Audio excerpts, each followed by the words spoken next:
తెలంగాణ రాష్ట్రంలో ఈ కాంగ్రెస్ ప్రభుత్వంలో ఎమర్జెన్సీ పాలన నడుస్తూ ఉంది. నిన్న చూసినాం. ఏదైతే కౌశిక్ రెడ్డి గారు కేసు పెట్టడానికి వెళ్తే ఆయన మీద కేసు పెట్టి పోలీస్ స్టేషన్లో పెట్టి ఎంత నిర్బంధించారో ప్రజలందరూ చూసారు. అరే ఏమైనా నాయనానికి అనుకుందానికి హరీష్ రావు గారు వెళ్తే హరీష్ రావు గారిని కూడా మరి రాత్రి 9 గంటల వరకు పోలీస్ స్టేషన్లో ఉంచడం జరిగింది. బీఆర్ఎస్ నాయకులను కార్యకర్తలను కూడా రాత్రి 10 గంటల దాకా, ఆడబిడ్డలను సైతం 10-11 గంటల దాకా చూస్తే వాళ్ళు రాత్రులు ఇంటికి వెళ్ళిన సందర్భం మనం చూసినాం. ఎందుకంటే ఇంత నిర్బంధ పాలన, ఎందుకంటే ఇంత భయం? ఏడాది కాలంలో మీరు నిజంగానే సేవలు అందిస్తే మీకు భయం ఎందుకు అని చెప్పేసి ఈరోజు మీ కటౌట్లకు, ఫ్లెక్సీలకు ఖర్చు పెట్టే డబ్బులు డాక్టర్ బాబాసాహెబ్ అంబేద్కర్ గారి వర్ధంతి సందర్భంగా కనీసం పూలతో అలంకరించే పరిస్థితి కూడా లేదా అంబేద్కర్ గారిని.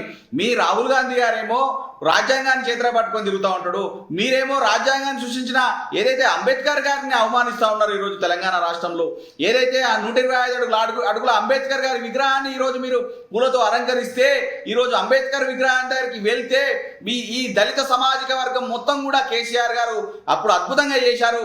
ఈరోజు ఈ దళిత సామాజిక వర్గం మొత్తం కూడా తిరగబడుతుందనే ఒక ఉద్దేశంతో మీరు అణిచివేస్తా ఉన్నారు.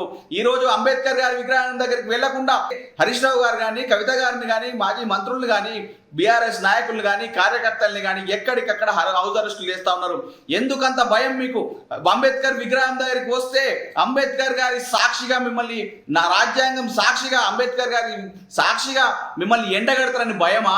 మీరు ఏదైతే గత మేనిఫెస్టోలో చెప్పింది ఇప్పటివరకు కూడా చేయలేదు. ఏడాది కాలంలో 2 లక్షల ఉద్యోగాలు ఇస్తాను నిరుద్యోగుల్ని మోసం చేసిన ప్రభుత్వం మీ కాంగ్రెస్ ప్రభుత్వం.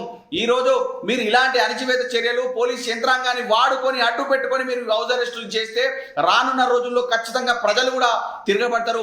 ఎంతమందిని ఆపగలరు మీరు? ఈ రోజు 10 మందిని, ఈ రోజు 1 రోజు, 2 రోజులు, 3 రోజులు ఆపగలుగుతారు. కానీ ముందు రోజులలో, రానున్న రోజులలో తెలంగాణ సమాజం మొత్తం, యావత్ తెలంగాణ సమాజం మొత్తం వచ్చి సెక్రటరియట్ ముట్టడిస్తే ఎవరు ఆపగలరు?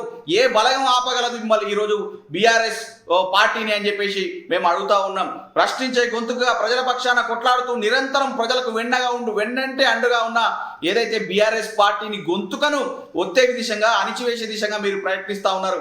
అవన్నీ కూడా జరగని విషయం.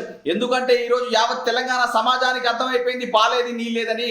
ఈ రోజు యావత్ తెలంగాణ సమాజానికి అర్థమైంది గాడిలేదో గుర్రమేదని. రానున్న రోజుల్లో ఖచ్చితంగా ప్రజలందరూ కూడా తిరగబడి మీకు బుద్ధి చెప్తారు.